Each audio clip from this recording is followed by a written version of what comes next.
வணக்கம் நண்பர்களே.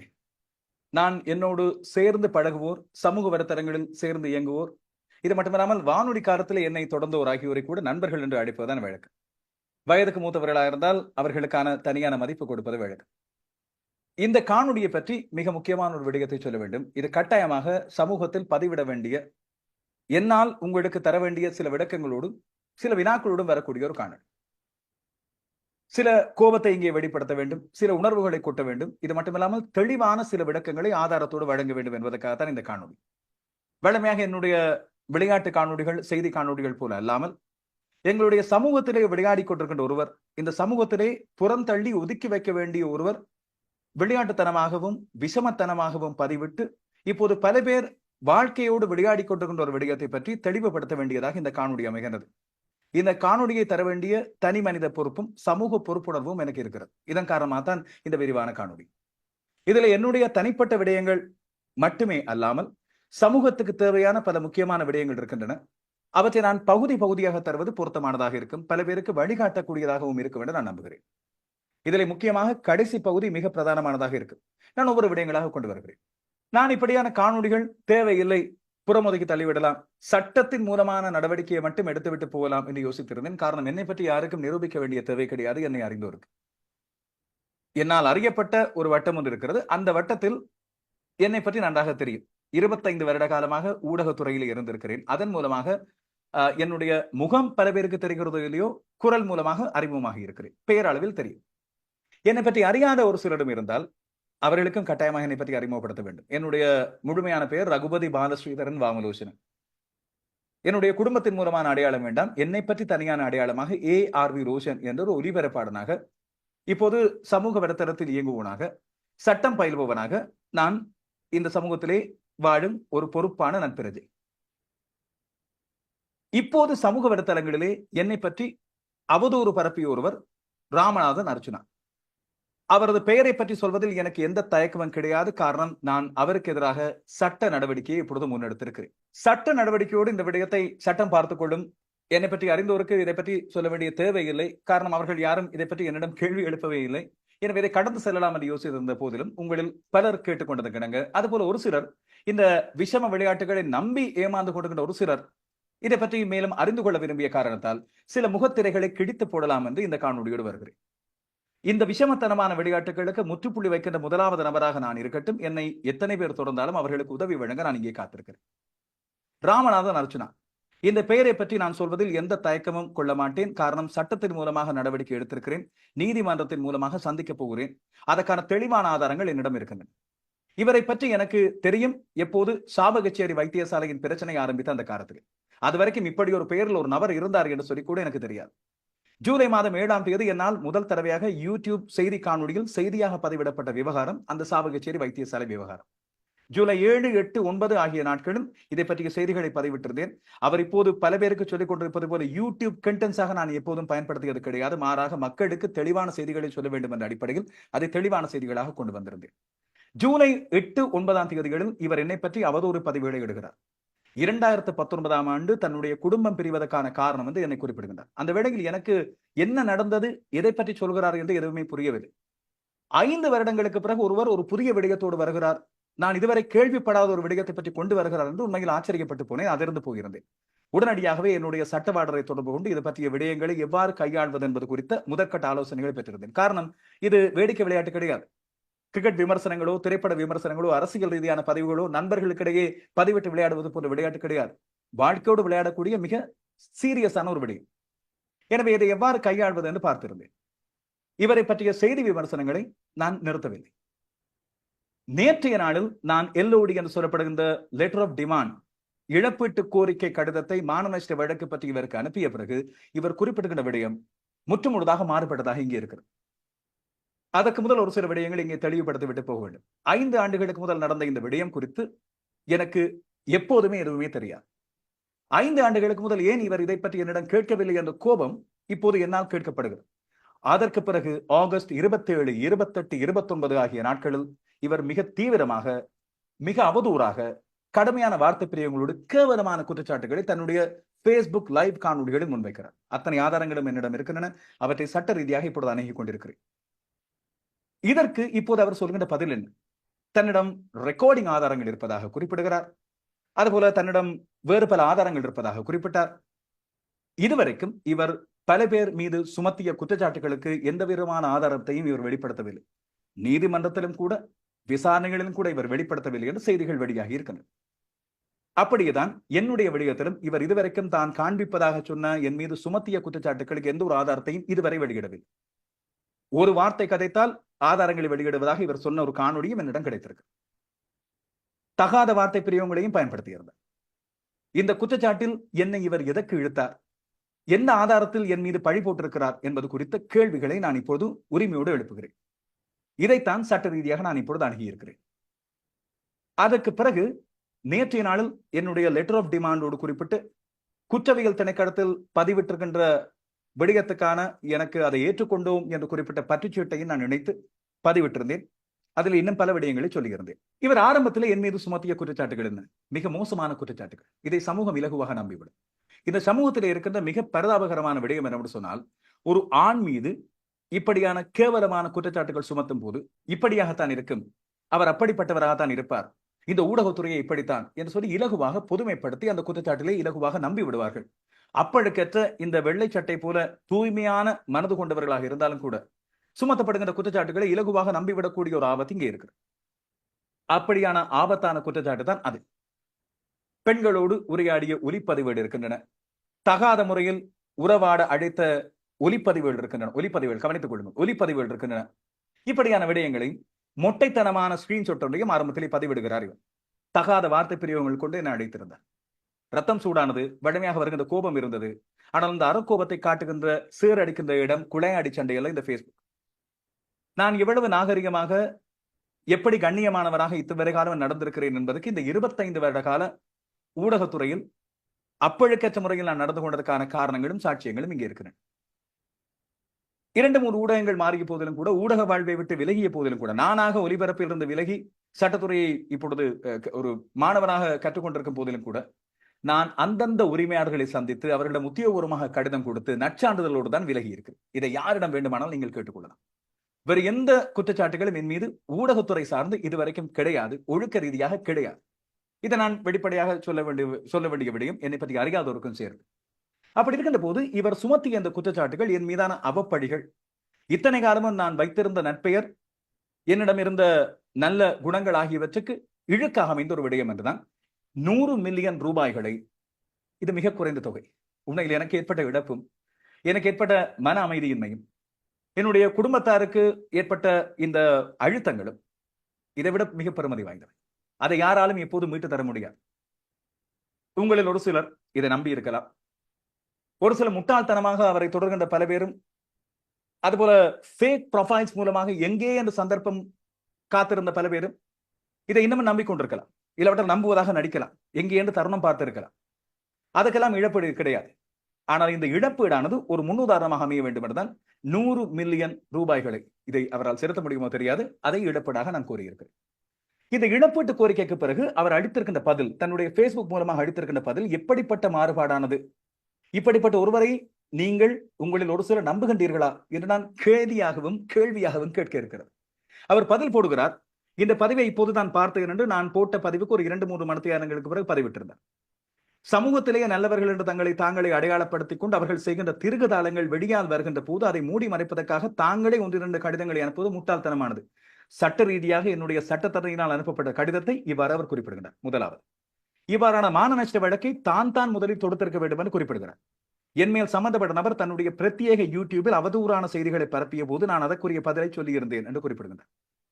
ஒரு விமர்சனத்தை தாங்கிக் கொள்ள முடியாதவர் தமிழ் தேசியத்தை இப்பொழுது கையில் எடுத்து ஒரு அரசியல்வாதியாக முயல்கின்றார்.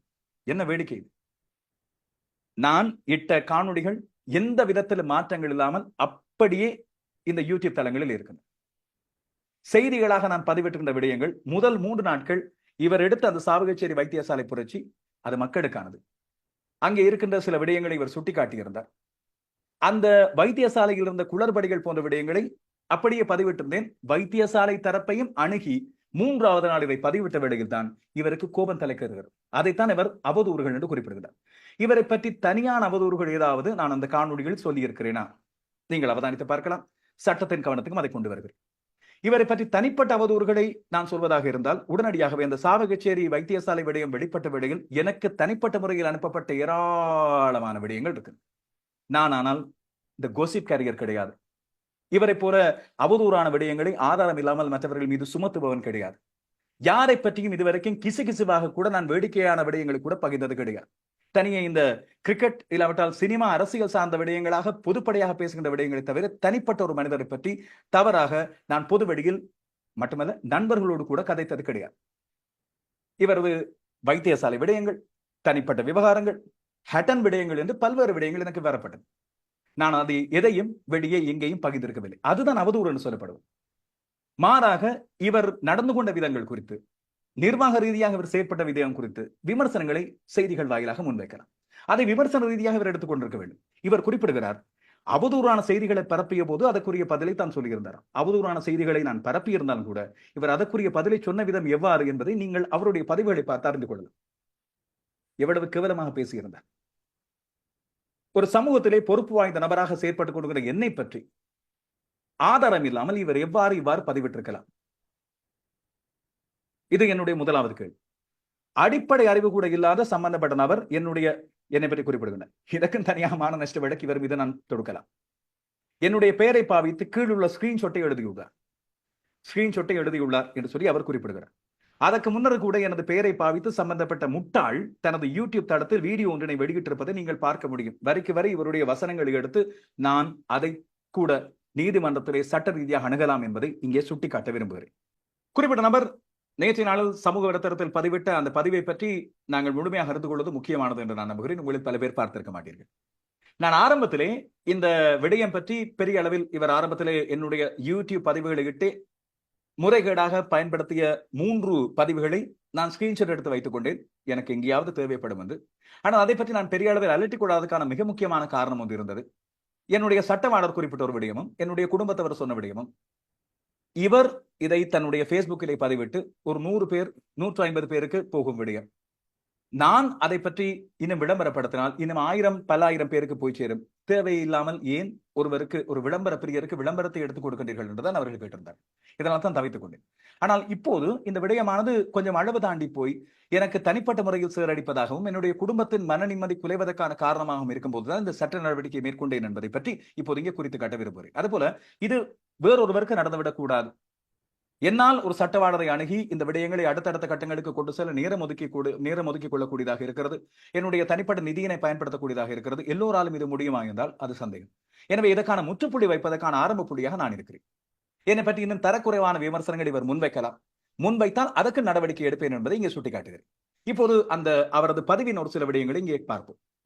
ஊடக தர்மம் பற்றி சொல்கிறார் அர்ச்சுனா ராமநாதன். ஊடக தர்மம் என்பது ஊடகம் சார்ந்தோருக்கு மட்டுமேயானது.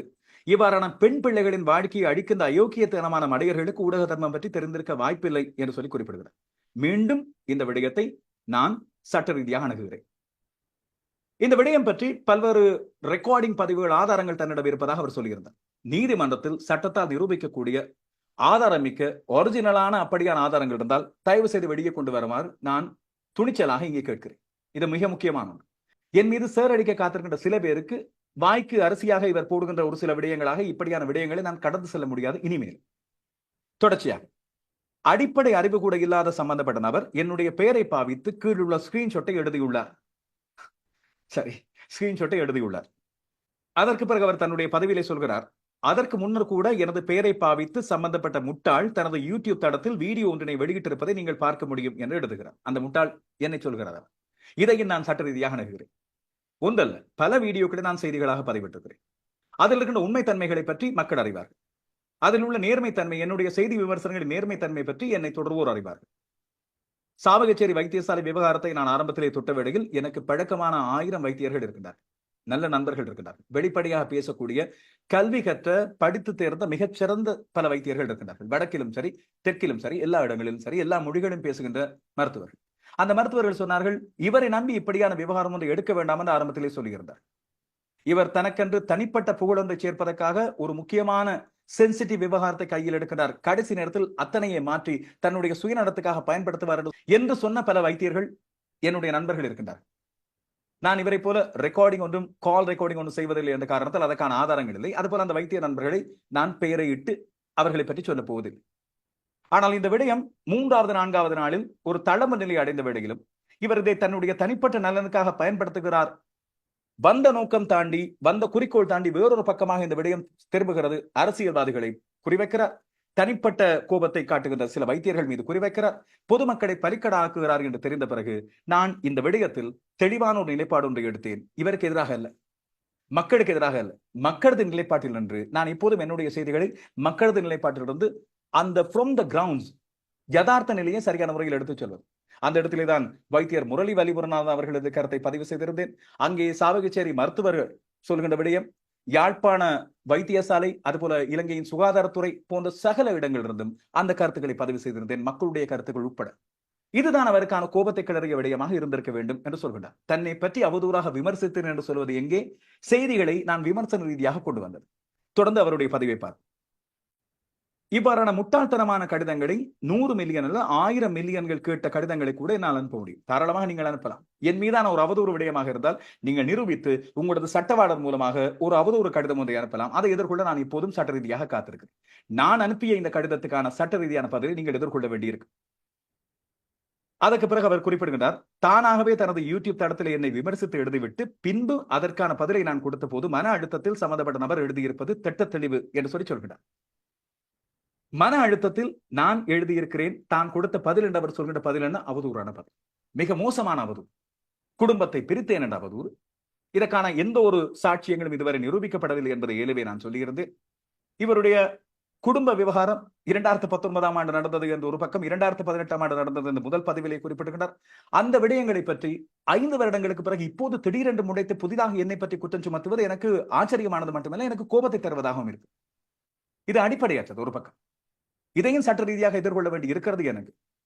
அதை பற்றி என்னுடைய சட்டவாளருடன் நான் பேசி இருக்கிறேன். இவரது விவாகரத்து வழக்கு என்று ஒன்று நடந்தால், இல்லாவிட்டால் குடும்பத்தை பிரித்த ஒரு விடயமாக இருந்தால், அந்த இடத்துல என்னுடைய பெயர் எங்கேயாவது ஒரு இடத்தில் குறிப்பிட்டு காட்டப்பட்டிருக்க வேண்டுமே. தன்னுடைய குடும்பத்தை பிரித்து ஒருவனை பார்த்து பிறகு அண்ணா என்னை மன்னியுங்கள் என்று சொல்லி தனியான காணொலியை ஆகஸ்ட் 29, 30ஆம் தேதி பதிவிடுகின்ற அளவுக்கு, ஆகஸ்ட் 29ஆம் தேதி பதிவிடுகின்ற அளவுக்கு ஒருவர் இருக்கின்றார் என்றால், குடும்பத்தை பிரித்த ஒருவன் கைவனாக இருக்க வேண்டும். அவனை பார்த்து அண்ணா என்று சொல்லக்கூடிய ஒரு ஒரு மனமாற்றம் யாருக்காவது இருக்குமா? அவ்வளவு பெரிய நல்லவரா இவர்? இல்லாவிட்ட நான் அதுக்கடையில் நல்லவனாக தெரிந்து விட்டேனா? என்ன கோமாடித்தனம் இது! எனக்கு அந்த இடத்திலும் பயங்கரமான கோபம். தகாத வார்த்தை பிரயோகங்களை பயன்படுத்தியது மட்டுமல்ல, ஒரு பொய்யனாக இருந்து அதுக்கு பிறகு மறுபடி மீண்டும் அண்ணா என்று சொல்வது எந்த இடத்துல ஏற்றுக்கொள்ளக்கூடிய ஒன்று. இவருக்கு என்னை பற்றி அடிப்படை விடயங்கள் எதுவும் தெரியவில்லை. காரணம், அடுத்த அந்த பதிவிலே குறிப்பிடுகிற இன்னொரு பந்தி, யூடியூப் வருமானத்துக்காக என்னை தனிப்பட்ட ரீதியில் விமர்சித்து, அதன் பின்பு முகப்புத்தகத்திலும் விமர்சித்து, இவ்வாறான கீழ்த்தரமான பதிவுகளை இட்டு தானும் ஒரு பெரிய புள்ளியாக காட்டிக்கொள்ள நினைக்கும் இவ்வாறான மனநோயாளிகளை நான் மன்னித்து கனகாலமாகிறது என்று குறிப்பிடுகின்றார். முதலில் யூடியூப் வருமானம் பற்றி இவருக்கு தெரியவில்லை. எனக்கு வருகின்ற வருமானம் எப்படியானது, தனியே யூடியூப் வருமானத்தை மட்டும் நம்பியா என்னுடைய வாழ்க்கை ஓடுகிறது என்பதை பற்றி இவருக்கு சொல்ல வேண்டும். அதை பற்றி நான் தெளிவுபடுத்த வேண்டிய தேவை கிடையாது. அதுபோல இவர் தன்னை வைத்து கண்டென்ட் செய்கின்ற பல யூடியூபர்களை அடிக்கடி கேவலமாக பேசுவதை முன்பிருந்து வழக்கமாக கொண்டு வருவோம். நான் இவரை வைத்து ஒரு நாளும் கண்டென்ட் செய்தது கிடையாது. இவரை புறந்தள்ளி கனகாலமாச்சு. காரணம், என்னத்துக்கு தேவையில்லாமல் ஒரு பொய்யருக்கு, ஏமாற்றுக்காரருக்கு, அதை பற்றி நான் 4வது பகுதிக்கு வருகிறேன். அதுபோல இப்படி மக்களை வைத்து அரசியல் செய்வதாக காட்டுகின்ற ஒருவருக்கு என்னத்துக்கு விளம்பரம் கொடுக்க வேண்டும் என்று நான் யோசித்தேன். ஆனால் செய்தியாக கொடுக்க வேண்டும். சாவகச்சேரியில் நடந்த ஒரு விடயம், இலங்கை முழுவதும் திரும்பி பார்த்த விடயம் என்ற காரணத்தால் அதை பற்றி செய்தியாக கொண்டு வந்திருந்தேன். அந்த இடத்திலே நடந்த விடயம், வைத்தியசாலையில் நடந்த நிர்வாக குளறுபடிகள் போன்ற விடயங்களை செய்தியாக கொண்டு வந்திருந்தேன். அதை விமர்சன ரீதியாக ஏற்றுக்கொள்ள முடியாத ஒருவர் அதை அவதூறாக கருதுகிறார் என்று சொன்னால், காலம் இவரை எங்கே தூக்கி வைக்கப் போகிறது என்ற கேள்வியை நான் இங்கே எழுப்ப வேண்டியிருக்கிறேன். மனநோயாளி என்று குறிப்பிடுகின்றார், மன்னித்து கனகாலம் என்று குறிப்பிடுகின்றார். இதையெல்லாம் உங்களது பார்வைக்கு விட்டு விடுகிறேன். ஆனால் சட்ட ரீதியாக இந்த விடயங்களை நான் அணுகுவேன். ஒரு வைத்தியர் ஒரு மனிதரை பார்த்து மனநோயாளி என்று சொல்கின்ற அளவுக்கு, ஒன்று மனநோயாளி என்பவர் அவ்வளவு தாழ்த்தப்பட்டவரா? முதலாவது. இரண்டாவது, மனநோயாளி என்று சொல்லி ஒருவரை பார்த்து குற்றம் சுமத்துவதாக இருந்தால் அந்த குற்றம் சுமத்துகின்ற தகுதி இவருக்கு எங்கே இருந்து வருகிறது? இவர் கற்ற மருத்துவம் இதைத்தான் கற்றுக் கொடுக்கிறதா? எனக்கு தெரிந்த நிறைய மருத்துவ நண்பர்கள் உண்மையில் வெட்கப்படக்கூடும் இதையெல்லாம் பார்த்து. இத்தனை கேள்விகளை இவர் நேற்றைய நாளில் எவ்வாறு தன்னுடைய முன்பு வைத்த குற்றச்சாட்டிலிருந்து நழுவி இருக்கிறார், மாறி இருக்கிறார் என்ற விடயத்தை உங்களது கவனத்துக்கு கொண்டு வருகிறேன். இது சமூக வலைத்தள சண்டை கிடையாது. நான் சமூக வலைத்தள சண்டை செய்பவனும் கிடையாது. மிக தெளிவாக முன்பிருந்து நான் சொல்லி வருகிறேன். என்னுடைய நண்பர்களோடு, என்னுடைய நெருக்கமான வட்டாரத்தோடு நான் பேண்டர் செய்வேன். கிரிக்கெட்டில், அரசியல் ரீதியாக, தனிப்பட்ட நண்பர்களோடு அது வாத பிரதிவாதங்கள் செய்வேன். கிரிக்கெட் ரசிகர்கள் பல பேரோடு கிரிக்கெட்டில் பேண்டர்ஸில் நான் ஈடுபடுவேன். தனிப்பட்ட கேவலமான தாக்குதல்களை நான் எப்போதும் என்னுடைய தளத்திலே இடம் கொடுத்தது கிடையாது. இது நான் சட்ட ரீதியாக அணுகியிருந்தேன். இப்போது சமூக வலைத்தளத்திலே சில விளக்கங்களை சொல்வதற்கும் சில கேள்விகளை கேட்பதற்கும் என் மீது சுமத்தப்பட்ட அவப்படியை தடுத்து நிறுத்தவும் வந்திருக்கு. அதை பற்றி தெளிவுபடுத்தவும் வந்திருக்கு. இங்கே ஒரு முக்கியமான விடயம், இது ஒரு எச்சரிக்கையாக நீங்கள் எடுத்துக்கொள்ளலாம். சட்ட ரீதியாக இந்த விடயத்தை அணுகிய வேளையில் என்னுடைய சட்டவாளர் மூலமாக முதலாவது வழக்கு பதிவு செய்திருக்கிறேன். அதற்கான முதலாவது LOD, லெட்டர் ஆஃப் டிமாண்ட், எனக்கு நடந்த இடுக்குக்கான இழப்பீட்டு கோரிக்கை அனுப்பப்பட்டது. 100 மில்லியன் ரூபாய் என்பது நான் மிக சாதாரணமாக எடுத்துக்கொண்ட ஒரு தொகை. இது எனக்கு வருமோ வராதோ தெரியாது. அதன் மூலமாக நான் இதையும் உருவாக்கப் போவதும் கிடையாது. ஆனால் ஒருவனுக்கு தனிப்பட்ட ரீதியில் இடுக்கு சுமத்தப்பட்டால், பழி சுமத்தப்பட்டால் அதன் பெறுமதி எவ்வளவு என்று அதை சுமத்துபவருக்கு தெரிய வேண்டும் என்பதற்காகத்தான் இந்த எச்சரிக்கை. இரண்டாவது, இவரது பொய்க்கூற்றுகளை நம்பி, ஆதாரம் இல்லாத குற்றச்சாட்டுகளை நம்பி உங்களோடு சிலரை பகிர்ந்திருந்தீர்கள். சில முக்கியமான பக்கங்கள், சில தனிப்பட்ட தளங்கள், சில தனிப்பட்ட நபர்கள். எங்கே என்று சந்தர்ப்பம் நீங்கள் பார்த்திருந்திருக்கலாம். இல்லாவிட்டால் உங்களுக்கு ஒரு வேடிக்கையாக இருந்திருக்கலாம். ஒருவனது தனிப்பட்ட வாழ்க்கையில் சுமத்தப்படுகின்ற குற்றச்சாட்டை நீங்கள் இவ்வளவு இலகுவாக ஒரு கதை போல, ஒரு சுவாரஸ்யமான விடயம் போல எடுத்துக்கொண்டு போவது எவ்வளவு தூரம் நியாயமானது என்று உங்களுக்கு நீங்களே கேட்டுக்கொள்ளும். நான் உங்களது பெயர்கள் சிலவற்றை இங்கே குறிப்பிடலாம். ஆனால் அது உங்களுக்கு சரியில்லை என்று நான் நம்புகிறேன். உங்களது குடும்பத்தினருக்கு நல்லது இல்லை என்று நான் நம்புகிறேன். உங்களது குடும்பத்தினரும் என்னை போன்ற ஒரு அழகான குடும்பம் உங்களுக்கு இருக்கலாம். அவர், அந்த மருத்துவர் அர்ச்சுனா ராமநாதன் தன்னுடைய அழகான குடும்பம் பற்றி ஒரு கதை என்று சொல்லியிருந்தார்.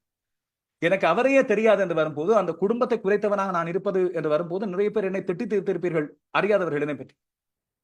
எனக்கும் ஒரு குடும்பம் இருக்கும்போது, எனக்கும் ஒரு அழகான குடும்பம் இருக்கும்போது, அந்த குடும்பத்தினோடு வெளியே செல்கின்ற புகைப்படங்களை பயம் இல்லாமல், நான் மற்றவர்களைப் போல அல்ல, பயம் இல்லாமல், எந்த விதமான பிரைவசி இல்லாமல் வெளியிலே பகிரும் போது எப்படி நான் அப்படிப்பட்ட குற்றம் இழைப்பதற்கு யோசித்திருக்கலாம் என்று நீங்கள் கொஞ்சம் யோசிக்க வேண்டும். இதுவரை காலமும் என்னுடைய குடும்பத்தினோடு செல்கின்ற லொகேஷன்ஸ், இடங்கள், நான் எடுத்த படங்கள், என்னுடைய குடும்பத்தினரை பற்றிய சகல விவரங்களையும் பகிரங்கமாக பதிந்திருக்கிறேன். என்னுடைய இமீடியட் ஃபேமிலி, அதாவது என்னுடைய உடன் குடும்பம், என்னுடைய சகோதரர்கள், என்னுடைய மனைவியின் குடும்பம் என்று சொல்லி அத்தனை பேரது புகைப்படங்களும் அத்தனை பேரது விடயங்களும் பகிரப்பட்டது. காரணம், மடியிலே கனவிருந்தால் தான் நான் பயப்பட வேண்டும். எல்லோராலும் அப்படி முடியுமா?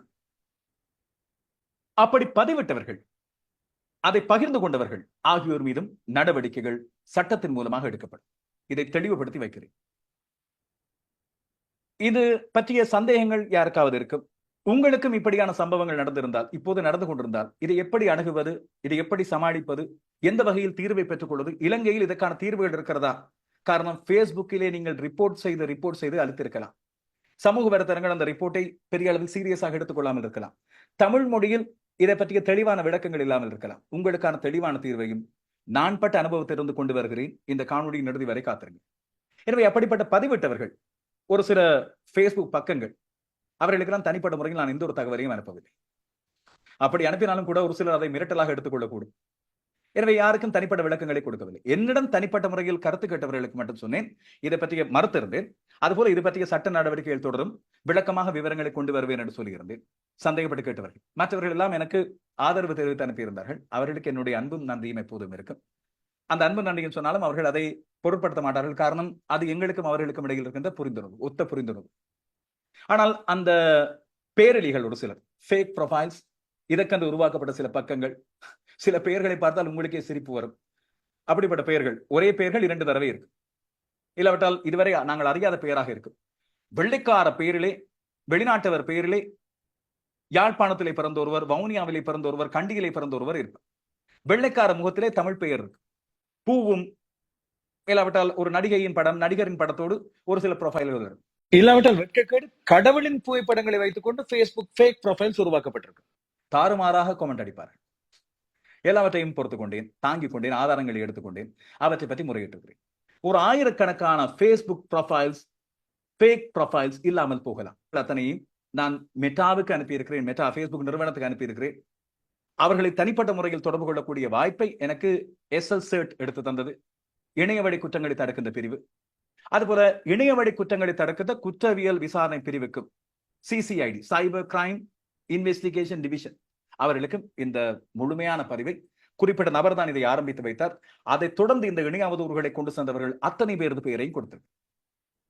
நேற்று பயந்து போன இல்லாவிட்டால் கவலைப்பட்ட ஒரு நண்பர் எனக்கு தகவல் ஒன்றை அனுப்பியிருந்தார். ஒருவருடைய கருத்திலே, ஒருவருடைய போஸ்டிலே கருத்திடுவது எங்கள் தவறா? நாங்கள் அந்த போஸ்டுக்கு தானே கருத்துட்டோம், எங்களை நீங்கள் இப்படி மிரட்டுகின்றீர்கள் என்று. நான் சொன்னேன், குற்றம் செய்தது நெஞ்சுதானே குறுகுறுக்கும். ஏன் உங்களை நான் மிரட்டுகிறேன் என்று நினைக்கின்றீர்கள்? ஏன் உங்களை நான் மிரட்டுகின்றேன் என்று நினைக்கின்றீர்கள்? நான் எச்சரிக்கையாக தானே இட்டேன். நீங்கள் அப்படியாக இருந்தால் என் மீது தவறான அவதூறு ஒன்றை காமெண்டாக நீங்கள் இட்டிருக்கின்றீர்கள். நான் அப்படியான அவதூறுகளை செய்தோர் மீதுதான் நடவடிக்கை எடுப்பதாக சொல்லியிருக்கிறேன். நடவடிக்கை எடுத்திருக்கிறேன். எனவே நீங்கள் அப்படி பயப்படுவதை பார்த்தால் நீங்கள் ஏதோ குற்றம் இழைத்தவராக இருக்கின்றீர்கள். ஒருவர் இன்னொருவர் மீது அவதூறு ஒன்றை இடும்போது, இவன் கள்ளன், 50,000 ரூபாய் களவெடுத்தான், என்னை மிரட்டி என்னிடமிருந்து பணத்தை வாங்கினான் என்று சொல்லும் போது எப்படி ஆதாரம் இல்லாமல் நீங்கள் நம்புவீர்கள்? கையை பிடிச்சு எடுத்தான், போன்ல மிரட்டினான், ரெக்கார்டிங் வைத்து மிரட்டினான், இப்படி எல்லாம் சொல்லும் போது நம்பக்கூடிய அளவு ஒரு நம்பிக்கை எங்கே இருந்து உங்களுக்கு வருகிறது? என்றோ முளைத்த ஒருவர், இன்று முளைத்த ஒருவர், 2-3 மாதங்களுக்கு முதல் உங்களுக்கு தெரிய வந்த ஒருவர் சொல்கின்ற விடயத்தை மீது எப்படி நம்பிக்கை வைப்பீர்கள் நீங்கள்? நான் 25 வருடங்களாக பொது வெளியிலே இருக்கிறேன். இதுவரை காலமும் என் மீது யாராவது அப்படியான குற்றத்தை சுமத்தி இருக்கின்றார்களா? கொஞ்சம் யோசித்து பாருங்கள். அடிப்படை அறிவு என்ற விடயம் இங்கேதான் இருக்கிறது. யதார்த்தமாக ஒரு விடயத்தை நோக்குகின்ற விடயம் இங்கேதான் இருக்கிறது. பொது வழியில் உள்ள அத்தனை பேரையும் ஒருவர் குற்றம் சுமத்தி கொண்டே இருக்கிறார்.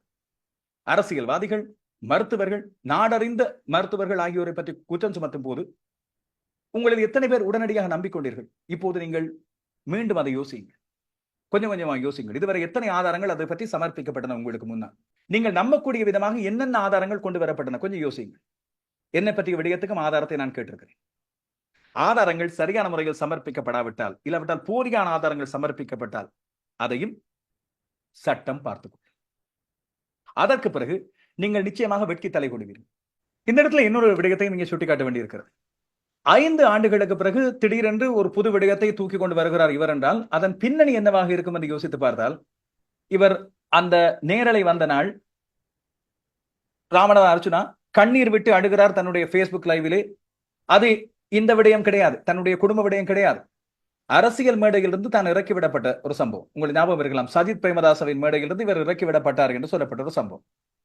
பெரிய ஒரு அரசியல் கனவோடு போன ஒருவர் அந்த மேடையிலிருந்து இறக்கிவிடப்பட்டார் என்று முஸ்லீம் சமூகத்தின் மீதும் இனவாத தாக்குதலை மேற்கொண்டு, அதுக்கு முதல் டாக்டர் ஷாஃபியை பற்றி தானே காணொலியில் சொன்ன ஒரு விடயத்தை, இல்லை அது AI மூலமாக மாற்றப்பட்டது என்று உடனடியாக சலாப்பிய தருணம் உங்களுக்கு ஞாபகம் இருக்கலாம்.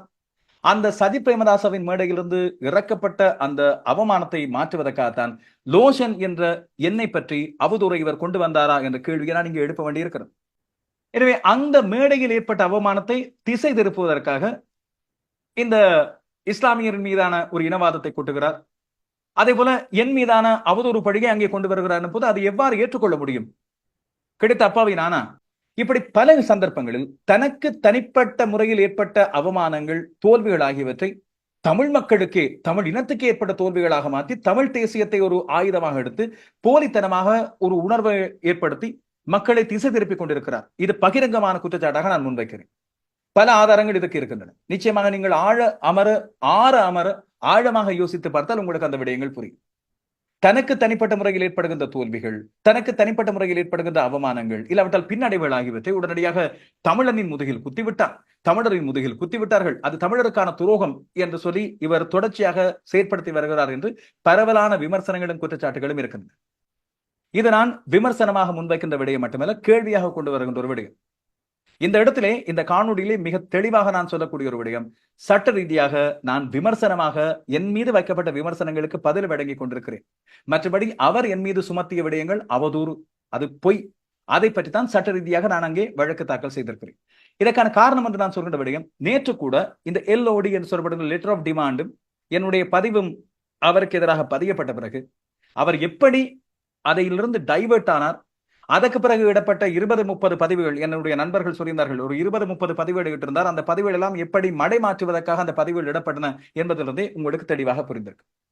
இந்த இடத்துல இன்னொரு விடயத்தை சொல்ல வேண்டும். என்னுடைய குடும்ப பின்னணி, அதுபோல என்னை சார்ந்திருக்கின்ற நண்பர்கள், நான் இத்தனை காலம் பணிபுரிந்த ஊடக நிறுவனங்கள், இப்போது நான் கற்கின்ற சட்டக்கல்லூரி, அதுபோல எனக்கு தெரிந்த நண்பர் வட்டாரம் என்று இந்த வட்டாரங்களை நான் வைத்து பார்க்கும்போது ஒரு சிறு குற்றம் கூட லோஷனால் இழைக்கப்பட்டிருந்தால் அது எவ்வளவு தூரம் பெரிதாக பேசப்பட்டிருக்கும் இத்தனை காலத்தில். என்னுடைய அப்பா அம்மாவாக இருக்கலாம், அதுபோல என்னுடைய தம்பிமார், என்னுடைய மனைவியின் சகோதரர்கள், இவர்கள் அத்தனை பேரும் இந்த விடயங்களை தெளிவாக பார்த்துக் கொண்டிருப்போம். 24 மணித்தியாலங்களும் என்னுடைய தொலைபேசியாக இருக்கலாம், என்னுடைய கைபேசியாக இருக்கலாம், அதுபோல என்னுடைய கணினியாக இருக்கலாம், என்னுடைய மனைவியை நானும் சேர்ந்து பயன்படுத்துவேன். வெளிப்படையான ஒருவன் நான். என்னுடைய குடும்ப வாழ்க்கை இப்போது 18வது வருடம். இப்போது அந்த ஆகஸ்ட் 27ஆம் தேதி எனது மனது மறக்காது கடுமையான கோபத்தை தந்த ஒரு விடயம், எங்கள் திருமண நிச்சயதார்த்த நாள். அந்த நாள் தான் இவர் இந்த லைவிலே அபாண்டமான பழி சுமத்துகிறார். ஆகஸ்ட் 29 என்னுடைய அன்பு மனைவியின் பிறந்த நாள். நாங்கள் ஆனால் எந்த விதத்திலும் புன்னகை மாறாமல் சந்தோஷமாக நிம்மதி குறையாமல் தான் கொண்டாடுகிறோம். என்னுடைய குடும்ப வாழ்க்கை அப்படியானது, அவ்வளவு தூரம் வெளிப்படையானது. எனவே இந்த பின்னணியில் ஒரு தவறுதலான அபாண்டமான பழி சுமத்தப்படும் போது நான் நிச்சயமாக உண்மையில் கோபப்படுவதற்கு பதிலாக ஒரு பக்கம் சிரித்து விட்டுத்தான் கோபப்பட்டேன். அந்த கோபம் எனக்கு எதிராக ஒரு சிலர் இதை நம்பி பகிர்கிறார்களே என்ற ஒரு விடயமும், இவ்வளவு முட்டாள்தனமாக ஏமாந்து போகின்றார்கள் என்று சமூகத்தின் மீதான ஒரு கோபம். இந்த இடத்திலே என்னோடு புரிந்துணர்வோடு பயணிக்கின்ற என்னுடைய மனைவியாக இருக்கலாம், என்னுடைய குடும்பம், அப்பா அம்மா, தம்பிமார் 2 பேர், அதுபோல மச்சான்மார் கூட, மனைவியின் சகோதரர்கள், என்னுடைய நெருக்கமான நண்பர்கள், பாடசாலைக்கு அடுத்திருந்து என்னோடு இணைந்திருக்கின்ற அடிடா புடிடான்னு பயங்கரமா கோபப்பட்ட நண்பர்கள், அவர்கள் அத்தனை பேரையும் நான் அமைதிப்படுத்தி வைத்திருந்தேன். இந்த இடத்துல நாங்களும் அதே போன்ற ஆயுதங்கள் எடுக்க வேண்டிய தேவை கிடையாது. எங்கள் பக்கம் நியாயம் இருக்கும்போது, எங்கள் பக்கம் உண்மை இருக்கும்போது, எந்த விதமான ஒரு தவறான செயலை நான் செய்யவில்லை என்ற நம்பிக்கை எனக்கும் அவர்களுக்கும் இருக்கும் போது, எனத்துக்காக நாங்களும் அதே போல ஒரு குழாயடி சண்டைக்கு இறங்க வேண்டும். இதனால் தான் இத்தனை காலமும் நான் அமைதி காத்திருந்தேன். எனவே இந்த அமைதியும் மகிழ்ச்சியும் நம்பிக்கையும் தொடரும். ஒரு பக்கம் எனக்கு 2-3 விடயங்கள் நம்பிக்கை இருக்கிறது. ஒன்று, மனசாட்சி. ஒவ்வொருவருக்கும் தெரிந்தது வெளிப்படையான விடயம். நான் ஒவ்வொருவரையும் கண்ணோடு கண் பார்த்து பேசக்கூடிய ஒருவர். 2வது, நான் நம்புவது மனிதர்கள். நானும் இதை பார்த்துக் கொண்டிருக்கிற நீங்களும் எந்த ஒரு நாள் எங்கேயோ சந்திக்கும் போது என்னை பார்த்து உங்களால் நேரடியாக கண் பார்த்து புன்னகைத்து பேச முடிந்தால் நீங்கள் என்னை பற்றி தப்பாக நினைக்காதோ, இல்லாவிட்டால் என்னை பற்றி நீங்கள் சரியான முறையில் உணர்ந்து கொண்டோ, என்னை பார்த்து தலை குனிந்து எங்கேயோ செல்ல முனைந்தால், இல்லாவிட்டால் கண்டும் காணாதது போல விலகிச் சென்றால் உங்கள் மீது குற்றம் இருக்கிறது என்றார்.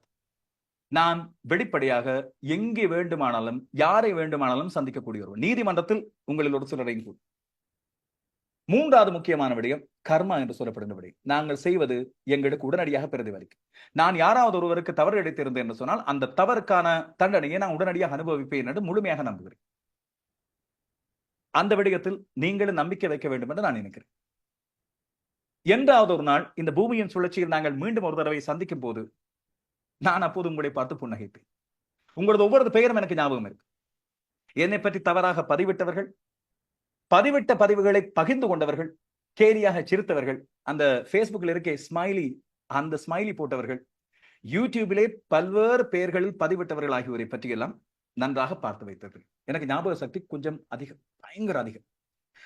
5 வருடங்களுக்கு முதல் நடந்ததாக சொல்லப்படுகின்ற ஒரு விடயத்துக்கு ஒருவர் காவி கொண்டு வரும்போது அப்படி ஒன்று நடந்ததே இல்லை என்று சொல்லும் அளவுக்கு எனக்கு பயங்கர ஞாபக சக்தி.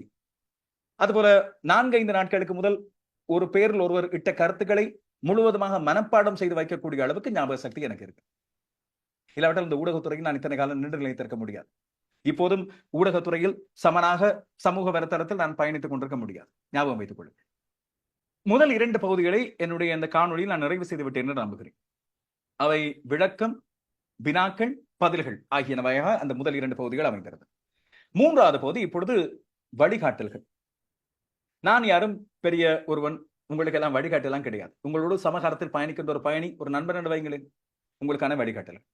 இணையம் மூலமாக உங்களுக்கான துன்புறுத்தல்கள் நடக்கின்றன. ஃபேக் ப்ரொஃபைல்ஸ் மூலமாக உங்களுக்கான காமெண்ட்ஸ், இல்லாவிட்டால் உங்களது படங்களை தவறாக பயன்படுத்துவது, உங்களது பெயரை, உங்களது நடத்தைகளை தவறாக சுட்டிக்காட்டுவது, இன்பாக்ஸிலே உங்களுக்கு வருகின்ற மோசமான படங்கள், கமெண்ட்ஸ், இது போல உங்களை துன்புறுத்துகின்ற நடவடிக்கை, உங்களை பற்றி அவதூறு பேசுகின்ற நடவடிக்கை. நீங்கள் உடனடியாக நாடக்கூடிய 2 விடயங்கள் இருக்கு. ஒன்று, 118 என்ற இலக்கம். ஒரு தொலைபேசி, 3 மொழிகளிலும் பேசக்கூடியவர்கள் அங்கே இருக்கிறார்கள்.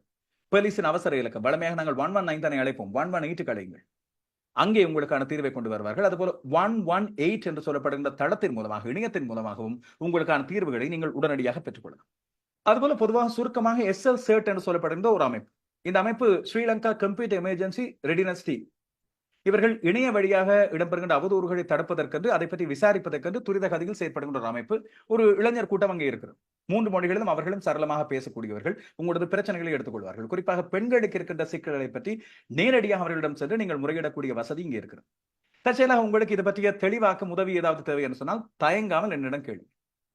என்னுடைய Facebook வரும்போது இங்கே இந்த உரையாடல்கள் எல்லாம் பதிவு செய்வது அப்படியான விடயங்களை பற்றி நான் பயப்படுவதே இல்லை. நீங்களும் பயப்பட வேண்டிய தேவையில்லை. நான் தேவையில்லாமல் ஒலிப்பதிவுகள், இந்த ஸ்கிரீன்ஷாட்ஸ் போன்ற விடயங்கள் எல்லாம் பயன்படுத்துவதும் கிடையாது. ஏதாவது அவசர சட்ட தேவைகளுக்காக மட்டும்தான். இல்லாவிட்டால் என்னுடைய மனைவியோடு கூட நீங்க எந்த வேளையிலும் நீங்க தொடர்பு ஏற்படுத்தலாம், பிரச்சனை இல்லை. அவர் பெண்களுக்கான உதவிகளையும் செய்து தரக்கூடியவராக இருக்கிறார். எனக்கு இப்போது இந்த விவகாரத்தில் பல்வேறு அதிகாரிகளோடு தொடர்பு கிடைத்ததன் காரணமாக பல்வேறுபட்டோர் இந்த விடயங்களை சரியான முறையில் புரிந்து கொண்டார்கள். இதிலே மருத்துவ அதிகாரிகள், சுகாதார அமைச்சின் அதிகாரிகளை கூட நான் உடனடியாக தொடர்பு கொண்டேன். காரணம் இந்த விடயம் கொஞ்சம் சீரியஸ் ஆனது என்ற காரணத்தால் அவர்களது உதவிகளை உங்களுக்கு நான் பெற்றுத் தரலாம். அதே போல அடுத்தது cyber crime investigation unit, CCID. இது கொழும்பு 1 கோட்டையில் இருக்கிறது. குற்றவியல் விசாரணை பிரிவு அந்த பிரிவின் 2ஆம் தளத்தில் இருக்கிறது. நீங்கள் முன்கூட்டியே அனுமதி பெற்றுக் கொண்டு செல்லலாம், அப்பாயின்மெண்ட் எடுத்துக்கொண்டு செல்லலாம், இல்லாவிட்டால் நேரடியாக சென்று உங்களது 3 மொழிகளிலும் எழுத்து மூலமான விடயங்களை அங்கே கொண்டு செல்லலாம். தமிழ் பேசுகின்ற அதிகாரிகளும் இருக்கின்றனர். அவர்கள் தகுந்த விசாரணைகளை மேற்கொள்வார்கள். சமூக வலைத்தளங்கள் இங்கே சரியான முறையில் கண்காணிக்கப்படுகின்றன. இப்படியான விஷயங்களுக்காக அந்த விடயங்களில் நான் உதவி செய்ய காத்திருக்கிறேன் உங்களுக்கு. மற்றபடி Facebookin ரிப்போர்ட்டிங்கை நம்பலாமா, இல்லாவிட்டால் வேறு தளங்கள் அதே போன்ற ஏனைய சமூக வலைத்தளங்கள் ரிப்போர்ட்டிங்கை நம்பலாமான்னு கேட்டால் அந்த பொறிமுறை கொஞ்சம் சிக்கலானது. நானும் அதில் முயன்று பார்த்து சில நேரங்களில் எனக்கு ஏமாற்றமும் அதுபோல நம்பிக்கை நமக்கு கிடைத்தது. உடனடியாக அவர்களுக்கு தனிப்பட்ட கடிதம் ஒன்றை எடுத்து கிழித்த பிறகு அதற்கு பிறகு அவர்கள் என்னிடம் தொடர்பு கொண்டு சில விடயங்களை அறிந்து கொண்டார்கள், தரவுகளை கொடுத்திருக்கிறேன். அது எல்லோராலும் முடியுமா தெரியாது. காரணம் அங்கே ரிப்போர்ட்டிங் என்று வரும்போது தமிழ் மொழிக்கு என்ற இடம் அங்கே இல்லை. இதனால் நாங்கள் ஆங்கில மொழியில் அதை புரிய செய்து மொழிபெயர்ப்போடு அனுப்ப வேண்டியிருக்கிறது. கொஞ்சம் சிக்கலான விடயம் தான். ஆனால் எங்களுக்கு இவ்வாறு ஒரு விடயம் நேர்கின்ற போது அதற்கான சரியான விடயத்தை நாங்கள் செய்ய வேண்டுமாக இருந்தால் இப்படிப்பட்ட சிரமங்கள் சிலவற்றை நாங்கள் தாண்டித்தான் ஆக வேண்டும். எனவே அந்த விடயத்துக்கும் உங்களுக்கு ஏதாவது தெளிவாக்கம் தேவை என்று சொன்னால் நான் உதவியாக இருக்கிறேன். அதுபோல மறக்காமல் உங்களுக்கு தெரிந்த புலமை உள்ள இந்த விடயங்களை பற்றி சரியான முறையில் உங்களை கொண்டு செல்லக்கூடிய, உங்களுக்கு சரியான வழிகாட்டக்கூடிய ஒரு சட்டத்தரணி கட்டாயம் தேவை. அதுபோல எனக்கு வாய்த்த சட்டவாளர்களை பற்றி இந்த இடத்துல நான் ஞாபகப்படுத்த வேண்டிய நன்றியோடு, அவர்கள் எனக்கு மிகச் சரியான வழியை காட்டியிருந்தார்கள். அனுபவம் வாய்ந்தவர்கள் அவர்கள் இந்த துறையில். ஆனால் ஒன்று, அவர்கள் என்னிடம் கேட்ட சில கேள்விகள் மிக முக்கியமானவை. வைத்தியரிடமும் சட்டவாளர்களிடமும் நாங்கள் உண்மைகள் எதையும் மறைக்கக்கூடாது.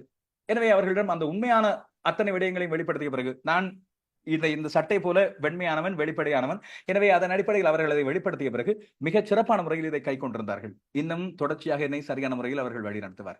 அதுபோல எனக்கு இப்போது நான் சட்ட கல்லூரி மாணவனாக இருக்கும் போது எனக்கு சீனியர்ஸாக இருக்கின்ற இளம் சட்டத்தணிகள் இருக்கின்றார்களே, அவர்கள் இந்த துறையில் சுடியோடக்கூடியவர்கள். அவர்களுக்கு பல விடயங்கள் இங்கே தெரியும். சமூக வலைத்தளங்களில் இப்போது நடக்கின்ற பல இப்படியான மோசடி விடயங்களை பற்றி மிக தெளிந்த அறிவு கொண்டவர்களாக அவர்கள் இருக்கின்றார். அவர்கள் மூலமாகவும் உங்களுக்கு நான் வழிகாட்ட காத்திருக்கிறேன். இன்னும் கொஞ்ச காலத்து நானும் சட்டத்தரணியான பிறகு அதுக்கு பிறகு என்னுடைய சேவை உங்களுக்காக இருக்கும். இந்த இடத்திலே அடுத்த 4வது பகுதிக்கு வருகிறேன். இது சில மித்ஸ் பிரேக்கிங், அதாவது மாயங்களை உடைத்தல், பொய்களை உடைத்தல். இது மிக முக்கியமான ஒன்று. இந்த விடயம் போலித்தனமாக நம்பி முட்டாள்தனமாக தொடர்ந்து கொண்டிருக்கின்ற ஒரு சிலருக்கு நான் கொடுக்கக்கூடிய ஒரு விடயம். சமூக வலைத்தளங்களிலே நான் சண்டைகளில் ஈடுபடக்கூடாது, சர்ச்சைகளை செய்யக்கூடாது, சச்சரவுகளில் ஈடுபடக்கூடாது என்று எப்போதும் விமர்சனங்களை கூட கட்டுப்படுத்தி வைத்திருக்கின்றோம். ஆனால் நான் அரசியல் ரீதியான விமர்சனங்களை முன்வைக்கும் போது, பொதுவெளி விமர்சனங்களை முன்வைக்கும் போது என்னுடைய நண்பர்களாக கூட நான் யாரையும் பார்ப்பதில்லை. இங்கே இப்போது சமகாலத்தில் அரசியலில் ஈடுபட்டுக் கொண்டிருக்கிற அநேகமான அரசியல் தலைவர்கள் ஒரு காலில் நான் அணுகக்கூடியவர்கள், நட்பு பாராட்டக்கூடியவர்கள். ஒரு தொலைபேசி அழைப்பிலே அவர்களது வீடுகளுக்கு சென்று வரக்கூடிய பழக்கம் எனக்கு இருக்கிறது. அதுபோல சில மூத்த தலைவர்கள் என்னுடைய தந்தையாரோடு அரசியலில் அந்த காலத்தில் ஈடுபட்டவர்கள். ஆனால் அதெல்லாம் எனக்கு தேவையே இல்லை. அரசியல் விமர்சனம் வந்தால் நான் ஜனாதிபதி முதல் கீழே இருக்கின்ற அத்தனை பேர் வரை நேர்மையான விமர்சனங்களை என்னால் முன்வைக்க முடியும். காரணம், எனக்கு எந்த ஒளிவு மறைவும் கிடையாது, எந்த பயமும் கிடையாது. அமைச்சர்களாக இருக்கலாம், அரசியலில் விற்பனர்களாக இருக்கலாம், இல்லாவிட்டால் நேரைய கண்டு அண்ணா என்றோ ஐயா என்றோ கதைக்கக்கூடியவர்களாக இருக்கலாம். அவர்களை பற்றி தொடர்ச்சியாக நான் விமர்சனங்களை நேர்மையாக முன்வைத்திருக்கிறேன். அவர்கள் யாரும் ஏன் இப்படி விமர்சித்தீர்கள் என்று ஒரு நாளும் தொலைபேசி மூலமாக கவலைப்பட்டோ கோபப்பட்டோ மிரட்டலாகவோ கேட்டது கிடையாது. காரணம், அவர்களுக்கு என்னுடைய அந்த நேர்மையான விமர்சனம் மீது அவர்களுக்கு நம்பிக்கை இருக்கு. அப்படிப்பட்ட நான் என்னுடைய அப்பாவின் அரசியல் பின்னணி ஒரு பக்கம் இருந்தாலும் அதையெல்லாம் நான் எங்கேயும் காட்டிக் கொண்டதும் இல்லை, அது எனக்கு தேவையும் இல்லை. எனக்கான தனியான அடையாளம் இதுதான். ARV லோஷன் என்றால் இவர்தான் என்ற அடையாளம் தான் எனக்கு தேவை. அப்படி இருக்கின்ற வேளையில் நான் இந்த ராமநாதன் அர்ச்சுனா என்று சொல்லப்பட்டவர், எவ்வாறு திடீரென்று முளைத்து இங்கே வந்தார், சாவகச்சேரி வைத்தியசாலை விடயத்தில் எவ்வாறு துணிச்சலான சில விடயங்களை முன்னெடுத்தார், அப்போது அவரை நான் ஏன் பாராட்டியிருந்தேன், அதற்கு பிறகு விமர்சனம் செய்யும் போது அவருக்கு ஏன் என் மீது தனிப்பட்ட காழ்ப்பு வந்தது என்று சொல்லி எல்லாம் ஆராய்கின்ற வேளையில் பல்வேறு பின்னணிகள் இங்கே வெளிப்படுத்தப்பட்டது. உங்களில் ஒரு சிலர் அதை அறிந்திருப்பீர்கள், இன்னும் ஒரு சிலர் அறியாமலும் இருக்கின்றீர்கள். அந்த விடயங்களை நான் ஒவ்வொன்றாக உங்கள் முன்னால் கொண்டு வருவேன். இது ஒரு காணொலியோடு நிறைவு பெற்று போவதில்லை என்று நான் நம்புகிறேன். தொடர்ந்து என் மீது தனிப்பட்ட தாக்குதல்கள் நடந்தால், நான் இந்த அரசியல்வாதிகள் போல என்னிடம் இந்த ஃபைல் இருக்கிறது, இல்லாவிட்டால் டெலிபோன் ரெக்கார்டிங் இருக்கிறது என்று சொல்கின்றாரே அந்த போல ரெக்கார்டிங் இருக்கிறது என்றெல்லாம் சொல்ல மாட்டேன். ஆனால் விமர்சனங்களாக முன்வைக்கும் போது போலி முகத்திரைகளை கிழித்துக் கொண்டே இருக்கு. அதில் எனக்கு எந்த ஒரு பயமும் கிடையாது, எந்த ஒரு தயக்கமும் கிடையாது, ஒளிவு மறைவும் கிடையாது, எனக்கு எந்த பின்னணியும் கிடையாது. என்னை பொறுத்தவரையில் சில உண்மைகளை உங்கள் முன்னால் சொல்ல வேண்டும். 3 முக்கியமான கேள்விகளை கேட்க வேண்டும். ஒன்று, தன்னுடைய தனிப்பட்ட நலனுக்காக சமுதாய பிரச்சனையை கையில் எடுத்து, அதுவும் ஒரு நுண்ணிய பிரச்சனை, வைத்தியசாலை பிரச்சனையை கையில் எடுத்து, இப்போது அந்த பிரச்சனையெல்லாம் பின்தள்ளி அந்த விடயங்கள் எல்லாம் மூடி மறைத்து தன்னுடைய தனிப்பட்ட விடயங்களை பற்றி மட்டும் பேசி அரசியல் செய்கின்ற ஒருவர், தனிப்பட்ட அரசியல் செய்கின்ற ஒருவர், அவரை எவ்வளவு தூரம் நீங்கள் நம்புகின்றீர்கள், ஏன் நம்புகின்றீர்கள்? முதலாவது, மக்கள் நலன், தமிழ் தேசியம், அடுத்து அரசியல் தலைவரை நாங்கள் தேடுகிறோம் என்றெல்லாம் சொல்லுகின்ற ஒருவர் இதுவரைக்கும் ஒரு தெளிவான நிலைப்பாட்டில் இருந்திருக்கிறாரா? அடிக்கடி நிலைப்பாடுகளை மாற்றிக் கொண்டிருக்கிறார். இது இரண்டாவது. மூன்றாவது, உங்களுடைய தொலைபேசி அழைப்புகள் ஒலிப்பதிவு செய்யப்படுகின்றன என்று சொல்லி தெரிந்தும் எவ்வளவு தூரம் உங்களால் கான்பிடென்ஷியலாக, பிரத்யேகமான முறையில் அந்தரங்கமான விடயங்களை உங்களால் பகிர்ந்து கொள்ள, நம்பிக்கையோடு பகிர்ந்து கொள்ள முடியும்? சட்ட ரீதியாக இந்த தொலைபேசி அழைப்புகளை எவ்வளவு தூரம் பதிவு செய்வது சரியானது என்று நீங்கள் நினைக்கின்றீர்கள்? நீங்கள் சில நிறுவனங்களுக்கு தொலைபேசி அழைப்பு எடுக்கும் போது, சுருக்கமாக சொல்லப்போனால் இந்த ஃபாஸ்ட் ஃபுட் எடுக்கின்ற ஒரு உணவகத்துக்கு நீங்கள் எடுக்கும் போது, இது பல்வேறு தேவைகளுக்காக இந்த உரையாடல் ஒலிப்பதிவு செய்யப்படுகிறது, முன்கூட்டியே உங்களது கன்சென்ட், உங்களது அனுமதி பெறப்படுகிறது. அனுமதி இல்லாமல் செய்யப்படுகின்ற தொலைபேசி உரையாடல்களை ஒலிப்பதிவு செய்து அதை தன்னுடைய தனிப்பட்ட நலனுக்காக, இது மக்கள் நலனுக்காக அல்ல, தனிப்பட்ட நலனுக்காக பயன்படுத்துகின்ற ஒருவரை எவ்வளவு தூரம் நீங்கள் நம்புகின்றீர்கள், ஏன் நம்புகின்றீர்கள்? அந்த டெலிபோன் ரெக்கார்டிங்ஸ், தொலைபேசி உரையாடல்கள் லீகலி, சட்ட ரீதியாக ஏற்றுக்கொள்ளப்படலாம் 2 காரணங்களுக்காக. ஆனால் எத்திக்கலி, மன ரீதியாக, மனசாட்சி அடிப்படையில், மனிதாபிமான அடிப்படையில் ஏற்றுக்கொள்ளக்கூடியதாக என்று கொஞ்சம் யோசிங்க. சட்ட ரீதியாக ஏற்றுக்கொள்ளப்படலாம். இங்கே ஒன்று, சட்ட ரீதியான காரணங்களுக்காக நீதிமன்றம் அதை ஏற்றுக்கொண்டால் அவை அங்கே பதிவுகளாக, சாட்சியங்களாக கொண்டு செல்லப்படலாம். இரண்டாவது, ஊடகவியலாளர்கள் தங்களது ரிப்போர்ட்டிங் பர்பஸுக்காக, அதாவது செய்தி தேவைக்காக அவ்வாறான ஒலிப்பதிவுகளை செய்யலாம். ஆனால் நான் எப்போதும் அரசியல் தலைவரிடம் பேட்டிகளை எடுக்கும் போது இது ஒலிப்பதிவு செய்கிறேன் என்று சொன்ன பிறகுதான் ஒலிப்பதிவு செய்வது வழக்கம். நண்பர்களுடனான உரையாடலை நான் ஒரு நாளும் பதிவு செய்து கொள்வது இல்லை. தனிப்பட்ட எந்த ஒரு உரையாடல்களையும் பதிவு செய்து கொள்ளக்கூடாது என்பதுதான் உண்மையாக ஒரு எத்திக்கலாக சிந்திக்கின்ற எங்களது நிலைப்பாடு. ஒவ்வொரு உரையாடல்களையும் ஒலிப்பதிவு செய்கிறேன் என்று யோசிக்கின்ற ஒருவரது மனநிலை எப்படிப்பட்டது என்று சொல்லி கொஞ்சம் நீங்கள் யோசிக்க வேண்டியது இங்கே இருக்கு. இவரை கண்மூடித்தனமாக நம்பி உங்களுக்கு ஒரு வழிகாட்டியாக இருப்பார், 100% நியாயவான் என்று சொல்லியெல்லாம் தொடர்ந்து கொண்டிருக்கிறவர்களுக்கு ஒரு முக்கியமான விடயத்தை ஞாபகப்படுத்த வேண்டும். நீதிமன்ற அவமதிப்பு குற்றங்களும் இவர் மீது நிச்சயமாக சேர்ந்து கொள்ளும். சட்டத்தை பற்றி, நீதிபதியை பற்றி, நடந்து கொண்டிருக்கின்ற வழக்குகளை பற்றி இவர் விமர்சிக்கின்ற விடயங்கள் இங்கே இருக்கின்ற சட்டவாளர்கள் பல பேர் பார்த்துக் கொண்டுதான் இருக்கின்றனர். பல நீதிபதிகளும் கூட அந்த காணொலியை பார்த்திருப்பார்கள். இப்போது இந்த காணொலியையும் பல பேர் பார்க்கக்கூடியதாக இருக்கு.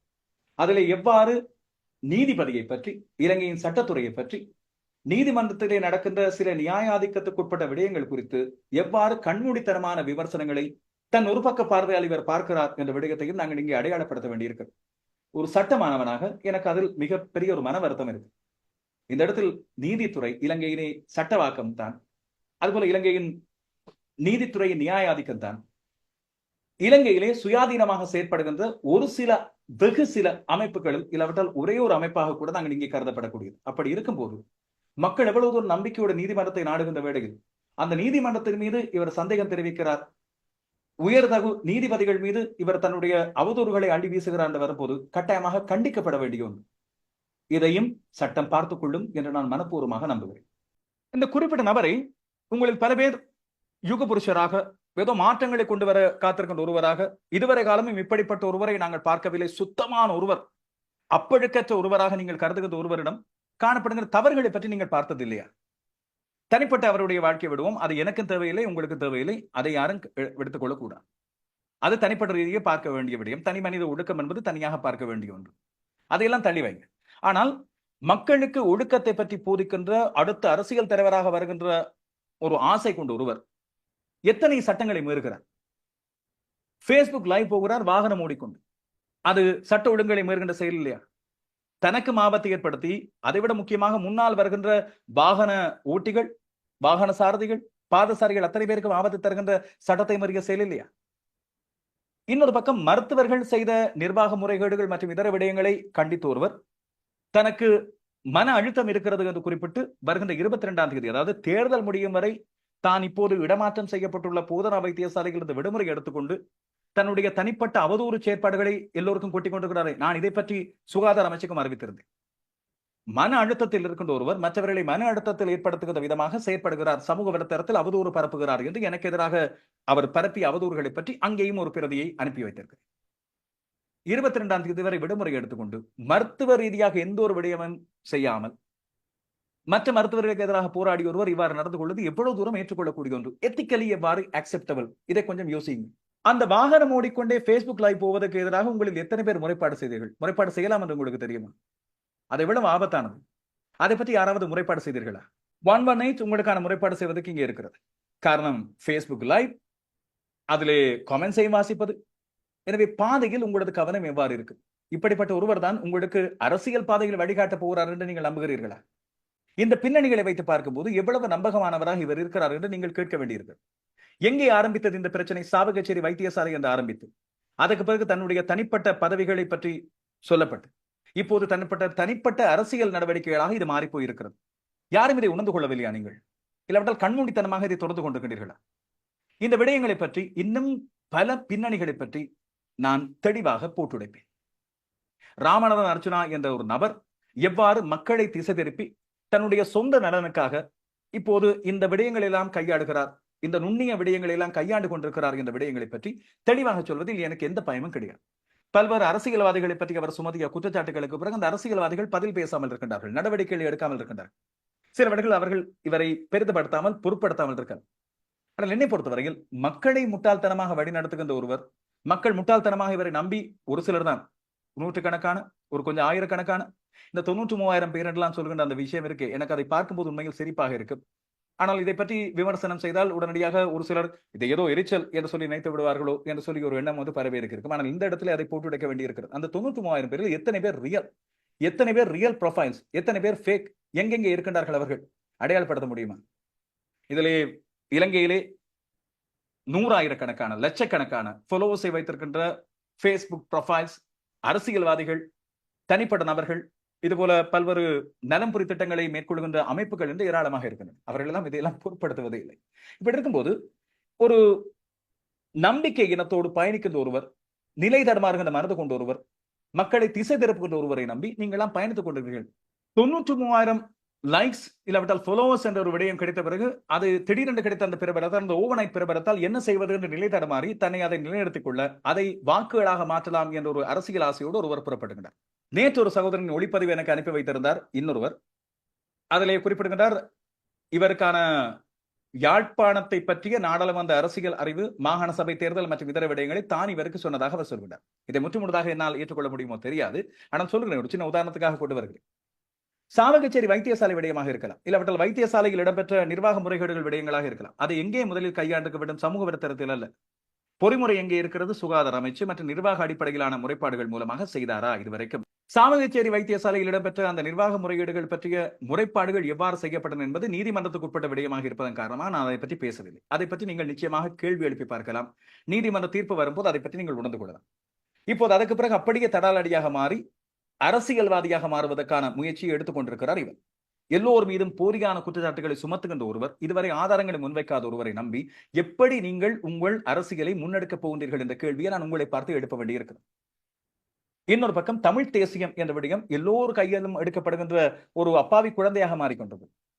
தமிழ் தேசியம், தேசிய தலைவரின் பெயர், அந்த உணர்வுகளை யார் வேண்டுமானாலும் எடுத்தால் உடனடியாக அவர் மீது பாசம் காட்டி பரிவு காட்டி அப்பாவித்தனமாக போகின்ற உங்களுக்கு பல பேரை பார்க்கும்போது எனக்கு உண்மையில் பாவமாக இருக்கு.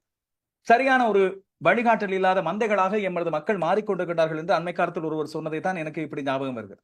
ஆனால் ஏமாந்து போகாதீர்கள் என்பதை நான் உங்களுக்கு சொல்கின்ற விடயம். ஏமாற்றுவதற்கு எல்லா விதமான வித்தைகளையும் கடைபிடிக்கின்ற ஒருவராக இருக்கின்றார். இன ரீதியாக மக்களை பிரிக்கிறார், இட ரீதியாக மக்களை பிரிக்கிறார், மத ரீதியாக மக்களை பிரிக்கிறார், துவேஷம் காண்பிக்கின்றார். எல்லா அரசியல்வாதிகளும் கெட்டவர்கள், எல்லா கட்சிகளிலும் உள்ளவர்கள் கெட்டவர்கள். இதிலே டீல் பேசுகின்ற விடயம் ஒன்று வெளிப்படுத்தப்பட்ட பிறகு, அதற்கு பிறகு சத்தம் இல்லாமல் இருந்து அங்கே இங்கே ஆதரவு தளங்களை மாற்றி இப்போது மீண்டும் ஒரு அரசியல் தலைவருக்கு வாக்களிக்குமாறு கோரிக்கை விடுத்திருப்பதாக காணொலிகளை பார்க்கிறேன், படங்களை பார்க்கிறேன். இது எந்த விதத்தில் நியாயமான அரசியல்? எங்கே இங்கே தமிழ் தேசிய அரசியலை ஒருவர் சரியான பாதையில் கொண்டு செல்கின்றார் என்று நீங்கள் எடுத்துக்கொள்ளக்கூடும். இந்த கேள்விகளை எழுப்ப வேண்டியிருக்கிறது. ஆதாரங்களோடு கட்டம் கட்டமாக பக்கம் பக்கமாக இந்த விடயங்களை பிரித்து வைக்க நான் காத்திருக்கிறேன்.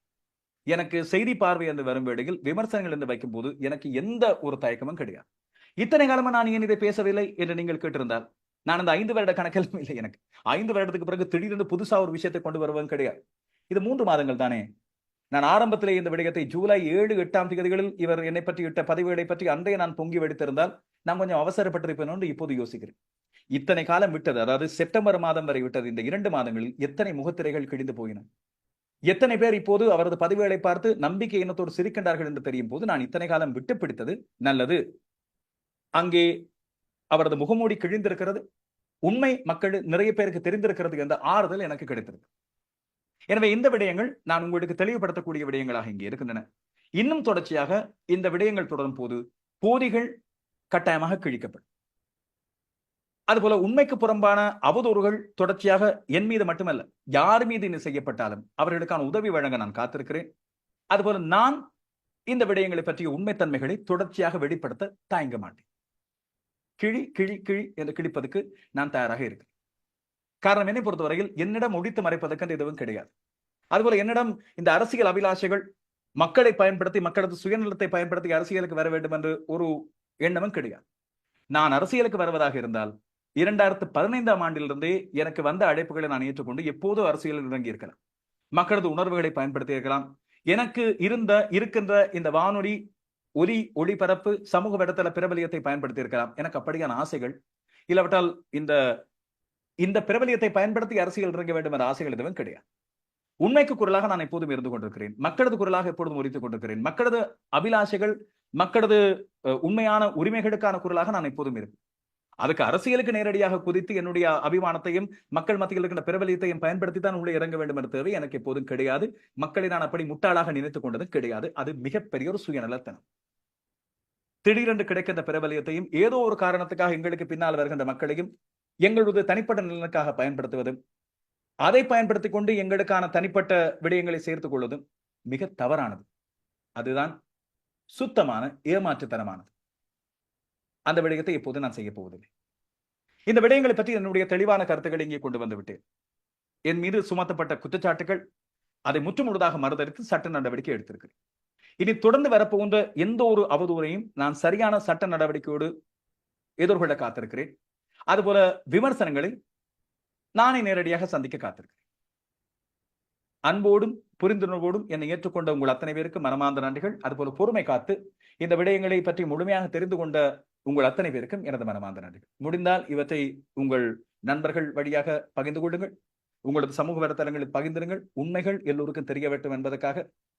இதை இனி சமூக வலைத்தளங்களில் பதிவிடப் போகின்றவர்களோடு பார்க்கும் போது ஏற்கனவே அவர் பரப்பிய அவதூறுகளை உங்களுடைய காணொலிகளில் பகிர்ந்து கொண்ட அதே போன்ற நீங்கள், அதே போல இந்த ஐ கேட்சி இல்லாவிட்டால் இந்த தூண்டில் போடுகின்ற தலைப்புகளோடு பதிவிடாமல் நேர்மையான தலைப்பிடுங்கள். அதுதான் முக்கியமாக நான் உங்களிடம் கேட்பேன்.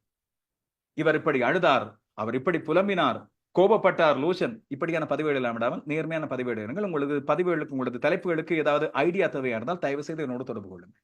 நானே நேர்மையான தலைப்புகளை தர காத்திருக்கிறேன். இல்லாவிட்டால் நீங்கள் இந்த தலைப்பை தான் எடுக்கிறோம் அண்ணா, இல்லாவிட்டால் இந்த தலைப்பை தான் எடுக்கிறோம் தம்பி என்று நீங்கள் கேட்டால் அதற்கும் உதவி வழங்க நான் காத்திருக்கிறேன். ஆலோசனை வழங்க என்னால் முடிந்த எனக்கு இருக்கின்ற சிற்றறிவை கொண்ட ஆலோசனை வழங்க நான் காத்திருக்கிறேன். இணைந்து கொண்ட அனைவருக்கும் மனமார்ந்த நன்றி.